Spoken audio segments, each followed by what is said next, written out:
Hello বন্ধুরা, কেমন আছো তোমরা সবাই? আশা করছি তোমরা সবাই অনেক ভালো আছো আর আমিও অনেক ভালো আছি। তো আজকে কিছুদিন ধরেই মাম্মাম বলছিল যে পরোটা খাবে আর তোমাদের দাদাভাইও বলছিল পরোটা খাবে। তো আজকে সকালবেলা একটু টাইম পেয়েছি, ওর জন্য ওদের পরোটা আর ঘুগনি করে দিয়েছি। আর এই পরোটা আর ঘুগনি করতে গিয়ে জানো না নাজেহাল হতে হয়েছে। কেন বলো তো? মটর সিদ্ধ করব, রাত্রে ভিজিয়ে রেখেছিলাম, প্রেশার কুকারে দিয়ে সিদ্ধ করব। দেখি প্রেশার কুকারের ওপরে যে সিটি দেয়, যেই ঢাকনাটা থাকে, ওটার সেই নাটগুলো খুলে গেছে। এখনই কি করব, ওইভাবে প্রেশার কুকারে দিয়েছি, ওইভাবেই সেদ্ধ করছি, কিন্তু অনেক সময় ধরে সেদ্ধ করেছি, তবুও সেভাবে সেদ্ধ হয়নি। তারপরে উনুনে ভালো করে জ্বালিয়ে তারপরে সেদ্ধ করেছি।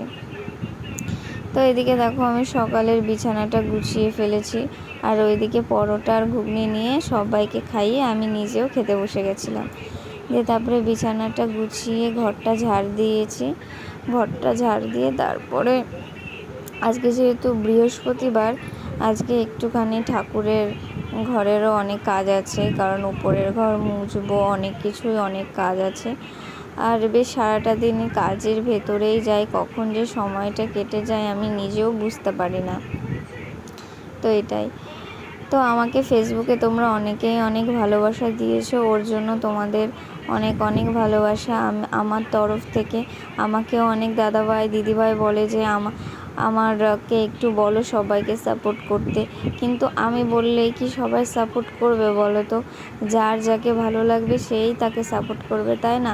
আমি তাও বলি যে সবাই সবার পাশে থেকো, সবাই সবাইকে সাপোর্ট করো, তবেই তো সবাই এগিয়ে যেতে পারবে, তাই না? তুমি আমাকে সাপোর্ট করবে, আমি তোমাকে সাপোর্ট করব, তবেই কিন্তু তুমিও এগোতে পারবে আর আমিও এগোতে পারবো। তো ওইদিকে দেখো আমি কিছু জামা কাপড় ভিজিয়েছিলাম, সেই জামা কাপড়গুলো আমি কেচে দিলাম। যেহেতু আজকে জানো তো এত জামা কাপড় ভিজিয়েছি আর এত কেচেছি, দিয়ে দেখো তোমরা দেখতেই পারবে, দেখো এত সব জামা কাপড়গুলো কেচেছি। আর এইদিকে বৃষ্টি হচ্ছে, নিচে কিছু নেড়েছি, উপরে কিছু নেড়েছি, তো নিচে ধরেনি তাই উপরে নেড়েছি।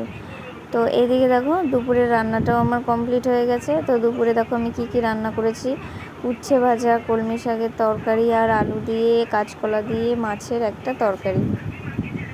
তো এই দেখো আমি আলতাও করে নিয়েছি, দেখো চারিদিকে কীভাবে তোমার ছিটিয়ে ছিটিয়ে গেছে মানে ওইগুলো জুতো পরেছি তো ওর জন্য ওরকম হয়ে গেছে। তো এই দেখো আজকে এই ব্লাউজ, এই শাড়ি দিদিভাই দিয়ে গেল, মানে এটা আমি অনলাইন থেকে অর্ডার করেছিলাম অনেক দিন আগে, দিদিভাইকে দিয়েছিলাম। তো দিদিভাইকে যেমন আমি ব্লাউজগুলো কাটাতে বলেছি, ঠিক সেরকমভাবেই ব্লাউজগুলো কাটিয়েছে। আমার তো ভীষণই ভালো লেগেছে। আর এই শাড়িটা আমার 2-3 বছর আগে আমার বাড়ির থেকে আমাকে পুজোয় দিয়েছিল, তখন ওই শাড়িগুলো উঠেছিল জানো তো, আমি একদিনও পরিনি, এই ব্লাউজ কাটালাম। এত শাড়ি হয় পুজোতে, আর পরাই হয় না, যে কখন কোনটা পরবো।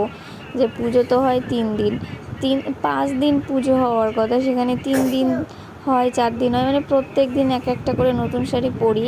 তো আর হয়ে ওঠে না, সব শাড়ি একসাথে পরা হয়ে ওঠে না। তো তোমাদের দাদাভাই হাট থেকে দেখো সবজি এনেছে, সেই সবজিগুলোই আমি গুছিয়ে গুছিয়ে রাখছি, ফ্রিজের ভিতরে ভরবো, তো এর জন্য ক্যারি প্যাকেটে করে ফ্রিজে ভরলে সবজিগুলো সুন্দর থাকে।